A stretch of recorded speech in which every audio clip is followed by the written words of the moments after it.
morning students, welcome back to our subject Science 2. Chapter 3 Life Process in Living Organism Part 2 will continue our chapter ahead. Content: Can you recall development and birth? Always remember menstrual cycle. Can you recall the first question? Which are the important life process in living organism, which we have seen in this chapter? That is metabolism, nutrition, transportation, respiration and excretion. All these are very important for us to remain alive. Which life process are essential for production of energy required by body? So we'll see here nutrition, transportation and respiration. Development and birth. So with the help of figure we'll see here it is embryo and the placenta is here. It is attached to placenta when it is implanted.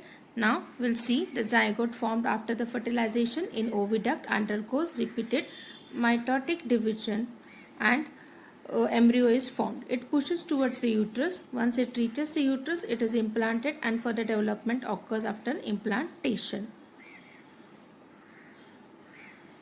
An organ called placenta. What is meant by placenta? The material inside the part of woman's body where the baby grows, that is womb, which protects the baby and supplies the food through a tube. Now this tube is called as umbilical cord.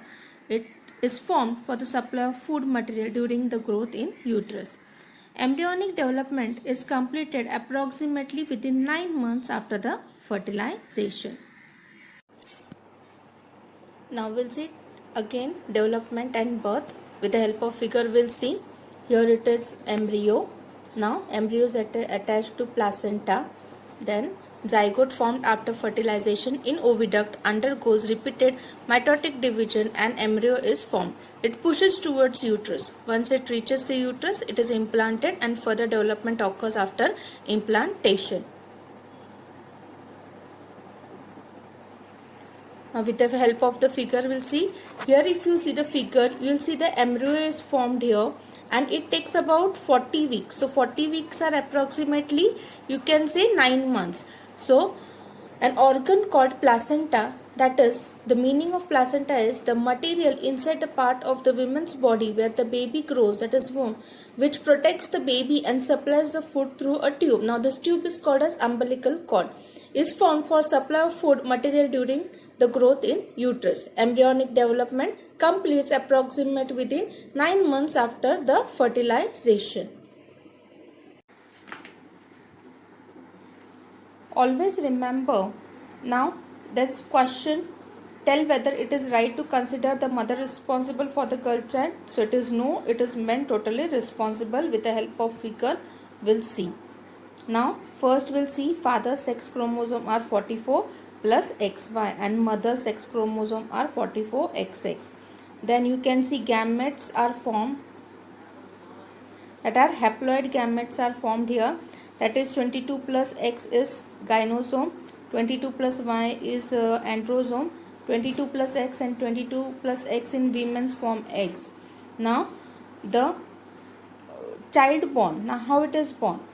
Now 22 plus X and 22 plus X from 22 plus X from father and 22 plus X from mother will give birth to a girl child, that is 44 plus XX. Now if from father 22 plus Y and 22 plus X this gametes come together, they will give birth to a boy. Now the man is totally responsible whether the couple will have a boy or a girl child. During a zygote formation, the man contributes either X or Y chromosome, only X sex chromosome, to a next generation. At the time of fertilization, if X chromosome comes from the male, the child will be a girl, and if the Y chromosome comes, then the child will be a boy. Again we'll see man is totally responsible whether the couple will have a boy or girl. Now here if you try to see, man is having two different gametes, that is 22 plus X and 22 plus Y, and they are responsible for formation of the child. Now here if you see again, that is 22 plus X and 22 plus X will give birth to a girl child. 22 plus y and 22 plus x will give birth to a boy. So during the zygote formation, man contributes either X or Y chromosome, only X sex chromosome to a next generation. At a time of fertilization, if the X chromosome comes from the male, and the child will be girl, and if the Y chromosome comes, then the child will be boy. How your menstrual cycle works, we'll see with the help of figure. In the first figure, it is menstruation, that is menstrual fluid, that is blood and eggs coming out through vagina. That, and then second is just after the menstruation, you can see fallopian tube here, then ovary, uterus, vagina, endometrium, lining of the uterus, you can see here.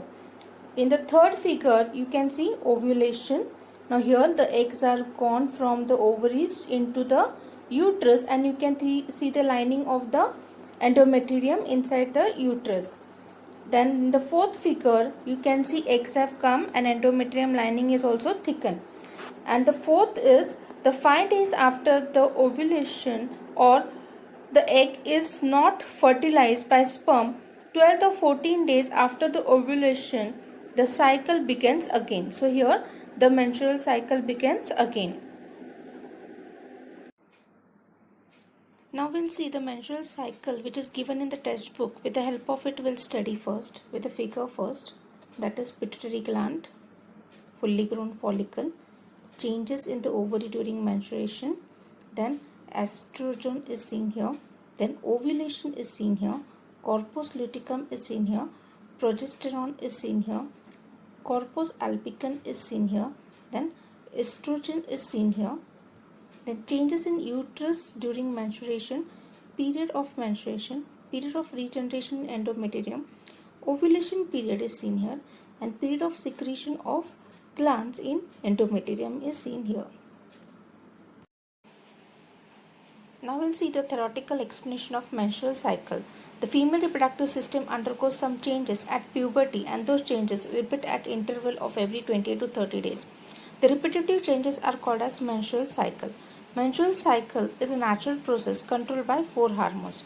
Those 4 hormones are follicle stimulating hormone FSH, luteinizing hormone LH, means a hormone secreted by anterior pituitary gland that stimulate ovulation in females and the synthesis of androgen in male, then estrogen and progesterone.